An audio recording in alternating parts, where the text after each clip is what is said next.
Hey Stitches, it's me Matthew, aka Fairy Godfather, coming at you with another episode of the Fairy Godfather Knitcast, where I talk about knitting, creativity, and design here on YouTube. I want to say a huge thank you to everyone who has subscribed or shared my channel with friends. It's been so amazing and overwhelming and humbling to see all the new subscribers, to read all the comments, and to be chatting with you guys. I'm just so excited, and every interaction I've had has been wonderful. So thank you so much. And thank you also to everyone who has joined me over on Instagram, where I'm Fairy Godfather Knits, and I'm also on Ravelry as Fairy Godfather. Today I'm wearing the Best Beret by James N. Watts, and also the Queer Little Nightmares sweater of my own design. I posted a video about it last week, about how I made it and what it's based on, and so if you missed that, you can catch that. But if not, this is a regular episode of the Knitcast where I will just be talking about my works in progress and future projects and so on. Oh, sorry, I meant to say a couple people were asking about my cocktails in last week's video. They were, in fact, mocktails. I had a little conversation about this with Shelly Fry 3030 in the comments. She had noticed the different colors and noticed that they were different in different parts of the video. They were kombucha. They were a San Pellegrino sparkling water with pomegranate and some other dark fruits in it, and a fruit smoothie that I had. So they were all, non-alcoholic mocktails. I just thought the colors would be fun along with this sweater, and so that's what I was drinking in the previous video, if you were so curious. Today I'm also going to be talking a little bit about knitting rage. I promised that in the previous Knitcast. It's just a weird little story about something bad that happened. I'll tell you when it is. You can skip it if you're not interested in that. And that's what we're going to do today. So I really just have progress to show you. I don't have any finished objects other than this one, which I guess I already kind of showed last week. But I mean, this is the thing with knitting, right? Where it does take a long time. People are often complaining about it. And I have a bit of a weird relationship with that because I'm also a writer. Writing takes a lot longer. When you write something, it generally is a process of years before you see a finished project in the store, if you are so lucky to ever see such a thing. So the process of actually writing it and finishing it and then submitting it places, having it accepted, and going through everything that needs to happen before it becomes a published book in the store is actually a very, very long multi-year process. So knitting feels fast to me as far as creativity and making things go. You can get a finished object in a fairly short amount of time compared to writing. But I do understand that compared to other crafts, other fiber crafts and other crafts in general, knitting actually takes a lot longer. So anyway, in this episode, I just have progress, and hopefully it's good to remember that is enough, And anyway, so I guess I'll show the Dustland first. You will see it is not finished. It is missing the right sleeve, but I did finish the left sleeve. So I'm really happy with how it turned out. This is unblocked, of course. It has a really long cuff, which I like because you can fold it back or wear it kind of loose. And yeah, I mean, the stitch patterns stayed consistent and worked out great. So yeah, I'm just continuing to love how this is turning out. It's just taking more than a month longer than I originally expected it to. But yeah, I think this would look great all winter. I think this will look great in spring. So I'm excited, I'm excited to have it finished, and I'm excited to do this second sleeve. Next, I just have the Ranger Cowl by Michael Vlodman, and I've done quite a bit of it. This much. So I'm through, there's a short row section where you're basically making a wedge, which I assume is part of shaping the hood. So I have finished that wedge, and one of the repeats where you start decreasing it down again. So I was gonna put it in my mouth, but then it would be hard to talk. You can see the way it increases out this way. from where it started, right? It's getting bigger and bigger and bigger, and now it's gonna decrease back in. And then you sew it, and then that is what will create the hood cowl shape. So yeah, I'm also really excited to this. The pattern is Rangel Cowl by Michael Vlodman. The yarn is Artful Sweater in the London colorway. And yeah, I can't tell if this looks like a lot of progress, but trust me, it was a lot of time. But it's an enjoyable knit. I'm really having a good time with it. It's it's always changing, but it's not difficult. You know, you don't get bored, but it's not too challenging either. And yeah, for me, it's been a really comfortable, relaxed knit. Oh, I'm wanting to confess my errors. I did make a mistake in it that I didn't notice in time to really fix. Luckily, it's not too visible on the front, which is why I'm okay with it, but you can see it more clearly on the back. It happened when I was joining a new ball of yarn, and I somehow just got the stitch pattern. I think I was like off by one. And so you can see in the rest of that row, the ribbing is like a little bit off. So as I say, it's mildly visible, but it's definitely a mistake that I can live with, that I don't think people will notice when I'm wearing the garment. It's just a little something to make it absolutely unique. Yeah. So that's the progress on the cowl.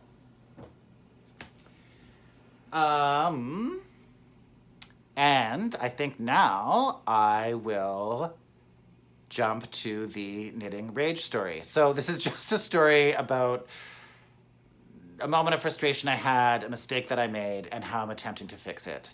If you're not interested in it for some reason, you can skip to this timestamp, which will just be the continuation of looking at my whips. Okay, see you in a few minutes.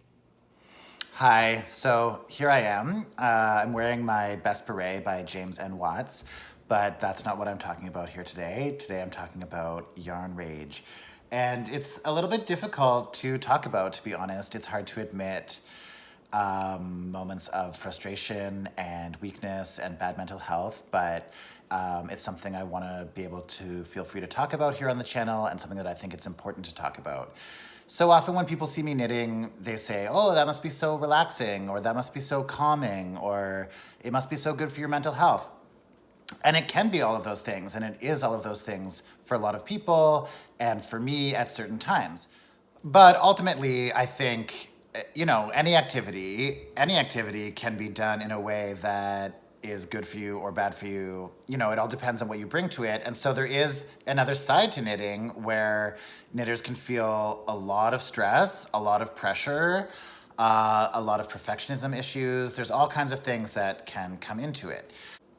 And so when I'm talking about knitting rage, what I am talking about is frustration that led to me essentially destroying work and destroying yarn, that if I had just been a little bit more patient, or taken a time out, or just sort of slowed myself down, I wouldn't have done, and I would have been. So let me tell you the story. I was, one of the first patterns I tried was a vest pattern called The Dirty Vest by Rhiannon McCullough. And I got this Malabrigo yarn for it. It's not Rios, it's Arroyo, which is they list it as DK/sport. We can get into yarn weights another time. But DK/sport, I would consider it a DK. And yeah, so here's the pattern, okay? And it was inspired by Bruce Willis's character in Die Hard. And it's supposed to be kind of like a tank top. I basically was looking for tank top patterns. I just wanted to knit myself a tank top. And this was one of the first patterns I found, and it's not too complicated, and so I thought I would do it. It did not turn out well. I think I picked the wrong size. I probably should have done a size larger. And it is also worth noting that my body is quite different than the body of that model. which I also should have taken into account. And so this is how it looked on me. And I just was not happy with it, to the point where I knew that I was going to frog it and just unravel the whole thing. For those of you who are newer to knitting, frogging is a term for when you rip your knitting out, because you rip it, rip it, rip it. Knitters love a good pun. And so I had decided to frog this piece. Then earlier, well, it's no longer this year, last year in 2022, around March or April, I was up here. I was in this space, which is a family cottage that I get to use from time to time. And I was really stressed out with my knitting. There was a lot of other stuff going on in my life. There were other stressors. I was preparing for a big trip and so on. But I had taken on too many knitting commissions, and I was trying to get too much done too fast. I was underestimating how long things would take me. I was making promises to people that I couldn't keep. And I was very, very stressed out trying to knit all day, every day, to try to get these things done approximately in the timeline that I had told people who were, you know, kind enough to want them from me, you know? So I was putting a lot of pressure on myself to get things done in a certain amount of time. I was working on a Golfos for a friend. That's a vest. It's a Stephen West design, and it can be worn in 2 or 3 different ways. My friend had asked me to make her a vest, and I was very excited to do so and felt really honored. So I was working with the monochrome worsted DK 4060, and that was the main color. And then I was using scraps to do the, you know, the little stripes. And I had some of this Malabrigo Arroyos in this special dye lot. I had it some caked up that was left over from the vest, but I ran out of that. And so I needed more. So my intention, since I was going to frog that vest anyway, was to just, you know, frog it and use the yarn. But I didn't have enough time, and I was pushing myself, and I was frustrated. And I just didn't take the time to properly find where I had woven in the ends and properly find where the piece, you know, to do it in the proper way, taking the time that needed to be taken. And so I just decided I was going to grab scissors and I was going to cut it. But I had difficulty, and in my frustration, I just slashed at it with scissors, and I just basically cut it in half, going all willy-nilly with different rows. And then what I was getting was all these little pieces of yarn that were almost unusable because they were so short, because I hadn't done this in the proper way. And it ended up, of course, taking way longer and making a mess and ruining some of this yarn. So, I mean, I did finish the Golfos in the end, not during this time slot that I'd given myself that was far too short.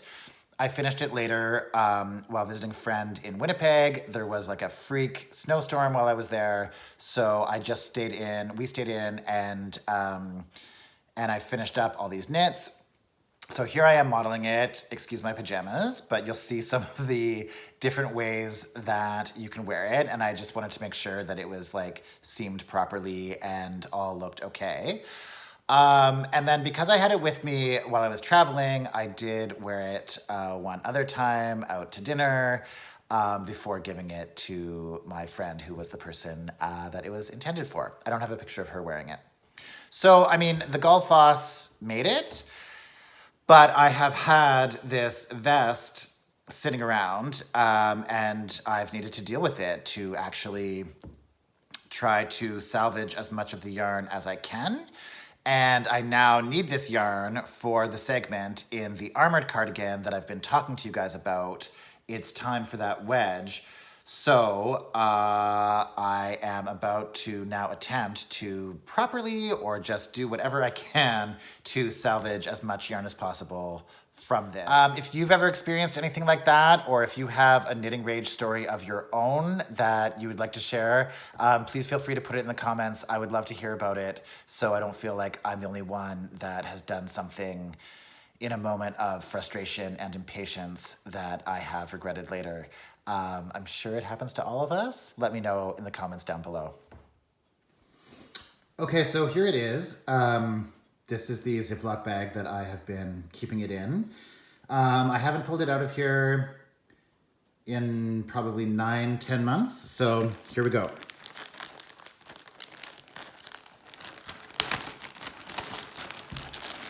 Oh, okay, so here's one piece. You can see that was the collar. And you can see just what a mess it is. That's sort of like the collar and the sleeves. And here is the rest. Okay, so I'm already encountering problems. I just wanted to show you how bad this was, like how hacked up it is. It looks like a shark attack.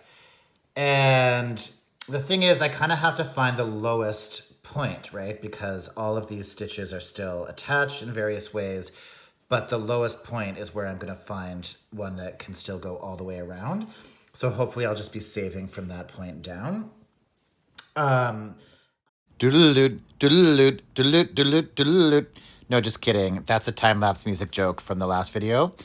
Here I am. This is filmed in time-lapse and then sped up double, so this actually did take a really long time. I'm just putting a needle through the right leg of every stitch, as I'm about to say. So just for a bit of a close-up here, I was trying to pick up the right leg of every stitch as I went around. And I thought I'd gone way off course, but I appear to have maybe actually stayed on the same row all the way around. This twisted rib part was the hardest. I wasn't totally sure how to pick up the purl stitches.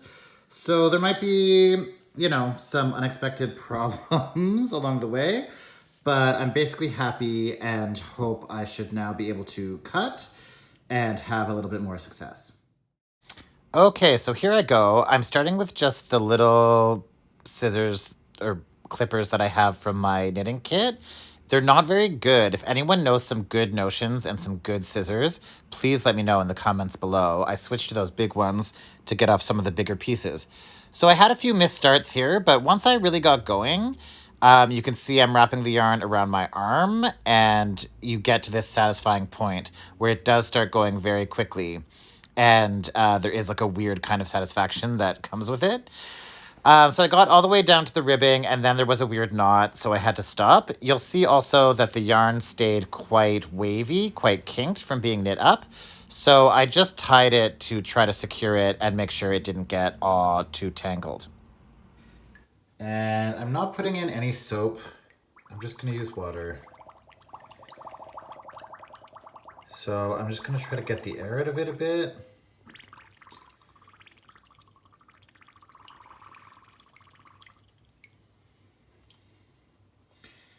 And I'm going to leave these in here. Whoa.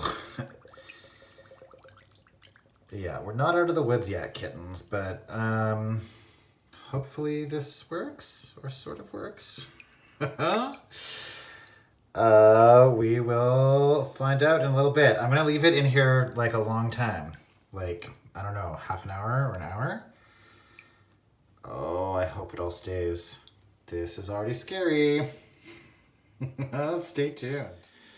So I couldn't film myself doing it because I had to wring them out. Like I just needed both hands basically. But like this is what they look like after an hour and a half soaking in the sink. And then I just, I lifted them out and wrung them out, and I've just hung them by those ties. This situation is stressing me out a little bit over here on the left. But the one on the right looks pretty good. I am cautiously optimistic that one of these will work out, and either one should be enough for what I need for the wedge in the armored. So I'm just gonna let these dry for a couple days, and we'll see how things go from there.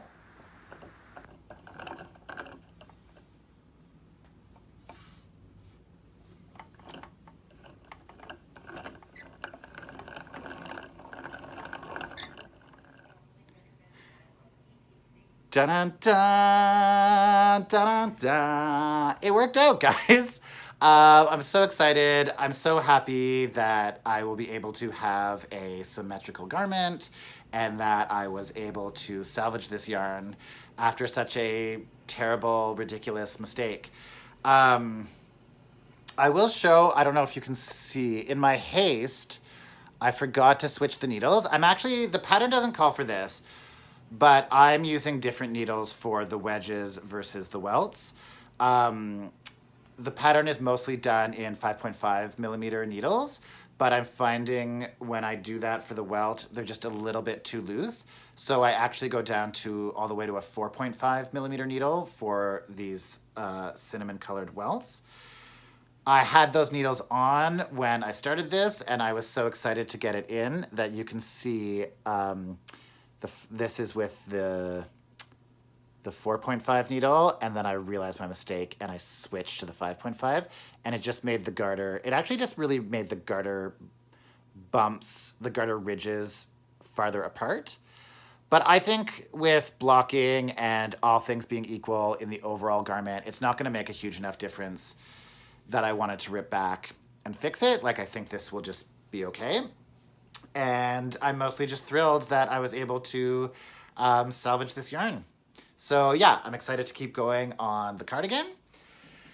And then, you know, what would life be without a new cast on? So you may recall I had a bunch of yarn, mostly mini skeins and one full skein from Les Garçons from their winter mystery box. And it had come with a cowl pattern, and I had decided I didn't want to do the cowl, and I wasn't sure what I was going to do yet. A viewer from a previous video, Shelly Newbray 6421, suggested to me that I go over and watch the Cozy Up Knits channel because they're doing a M-cowl right now, a mystery knit along, where they release the pattern week by week as special clues. And I did go over there. I wasn't familiar with these ladies, these YouTubers. They are incredible and a lot of fun to watch. So I highly recommend Cozy Up Knits if you're not already familiar with it. And what I saw so far, I watched some spoilers. What I saw so far of the cowl, it does look amazing. Or shawl, I guess I should say. It does look like an amazing shawl. It's really beautiful. But I don't know. I'm just like a little bit shawled out. I have a shawl on the go from the Stephen West M-cowl from October, which I have not made any progress on whatsoever. And since last time. And anyway, I just didn't feel like casting on another shawl. I don't know why. So I have made a different decision. A designer I really like, James N. Watts, they are the designer of this beret. They just posted a new pattern called Beads of Joy, and it is a modular knit sweater. And I think I'm going to try to do it with the mini skeins. So I have only done the first segment, and it is very curly, so it will be hard for you to see. But, you know, there are these bumps, these wavy bumps. So this is the first strip. This is the leftmost strip, I believe, on this side. And then the sweater will continue to grow this way. And then you do two pieces, seam them together, and then do sleeves. So anyway, I wasn't sure if a mini skein, which is about 80 yards, whether it would do both strips. And it will for this one, but I realized the edge strips are smaller because they have the one flat edge and one wavy edge. All the next pieces, until I get to the 9th one on the other side, will have two sides. So they will probably use a little bit more yarn. Anyway, it's just always weird trying to figure out all the color choices. James's photos use variegated yarns. I'm using solids. So obviously it's going to look very stripy, which will be a bit different. But I'm hoping... So I'm going to go like in this order. Let me get out of the way there. In this order.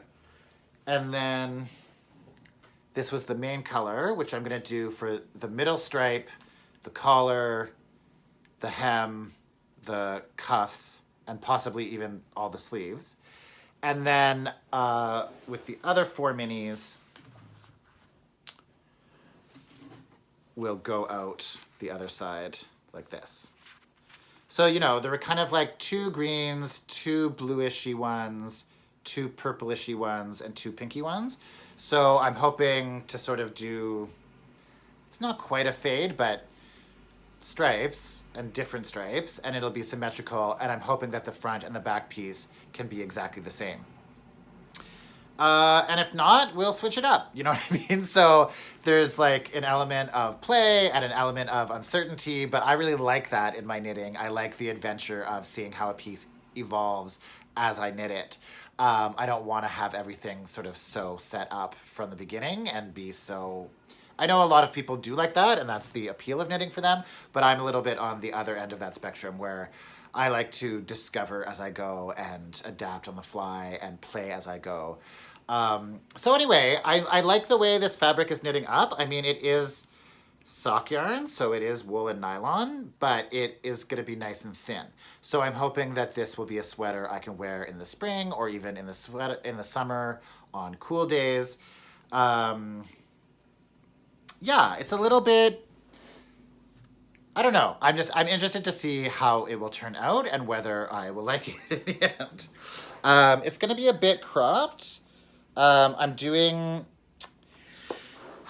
did only the second size in terms of the length, but I'm going a little bit longer and doing 5 pattern repeats because I just have a really long torso.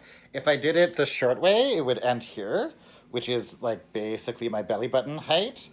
And, you know, while I'm all about a good crop, I feel like I need at least the little bit extra that I hope it'll hang kind of at my waist. And then if it rides up a bit after that, I'm fine with that. But I don't know. I didn't want like a full, like my whole belly showing kind of crop, you know. I'm going for a slightly more subtle crop, hopefully. Anyway, we'll see how that goes.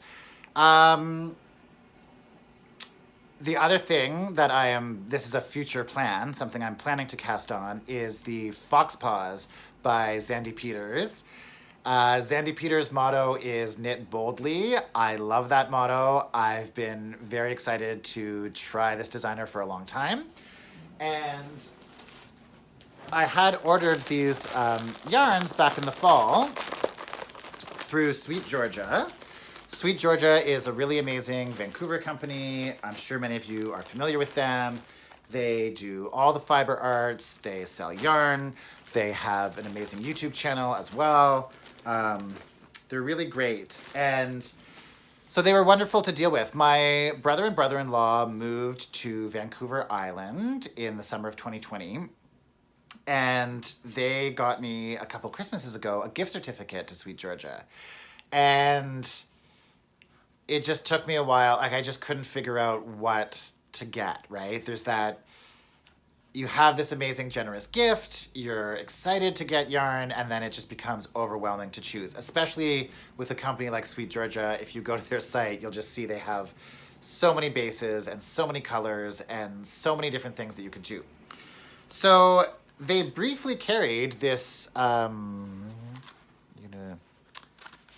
this tuku wool, which is Finnish, and it's Finnish fingering, and I don't think it has the color names on it. So, oh, it does sort of. I'm not going to be able to pronounce them well because they're Finnish, but Joku, Irti, Sake, Auri, and Pulte. So these are my 5 colors, which I like and I think will go well together. The order of the stripes, like the color order, changes frequently throughout the pattern, so they'll all be next to each other at different times. But I think they all go together and should all match. And yeah, I'm very excited to try the stacked increases and stacked decreases in Zandy's pattern. And yeah, I'm not sure, with both this Foxpaw scarf and the Beads of Joy sweater. I don't know for sure whether they will end up being for me or if I will give them to someone else. And that's not casting aspersion on the patterns or anything like that. I just really have to see how it looks when it finishes to know if it's something that I would wear joyfully in my day-to-day life, or often it's once I finish or while I'm knitting, to be honest, that I then think, oh, you know, this would be perfect for so-and-so. And then I tend to give it to them when so called. So that's all I have to share with you today. Thank you so much for joining me on episode 3 of the Fairy Godfather Knitcast. Next week, I will be making a video about the first sweater I ever designed before this one. There's one other sweater that I designed from scratch. So next week, I'm going to tell you the story of that. And in 2 weeks, I will be back with another episode of the Knitcast. If you haven't already, please like and subscribe. Please share with your friends. I appreciate it so much. I love meeting new people. I love knitting new people. No, I love meeting new people in the knitting and fiber community and the craft community and the YouTube community. So please continue sharing and commenting. I love hearing from you. It's so great to be able to chat. I am Fairy Godfather Knits on Instagram and Fairy Godfather on Ravelry if it is accessible to you. And I will see you in about a week's time. Take care, Stitches. Bye.